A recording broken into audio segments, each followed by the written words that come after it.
د نبی علیہ السلام په بیبیانو کې یو بیبی وا حضرت ام حبیبه رضی الله عنها. دا زمونږه اسلامی قرآنی ایمانی مور بیبی ده.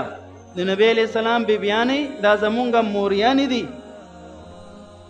او دا ام حبیبه څوک وا؟ دا د معاویه رضی الله عنه خور وا. د سیرت کتابونو لیکلي دي نبی علیہ السلام یو ځل کور ته تشریف راوړو. ام حبیبه رضی الله عنها به د پتون باندې معاویه رضی الله عنه خپل سر مبارک خو او وختو کې ور تیل لګول. نبی علیہ السلام او فرمایل چې اے ام حبیبه ته د دې رور سره ډیره مینه کې. هغه عرض کو د الله رسوله هر خور خپل رور سره ډیره مینه کوي، زم د سره ډیره مینه کوم. نبی علیہ السلام تاریخی الفاظ فرمایل چې صرف ته د سره مینه نه کوي بلکې الله او د الله رسول هم معاویه سره مینه او محبت کوي.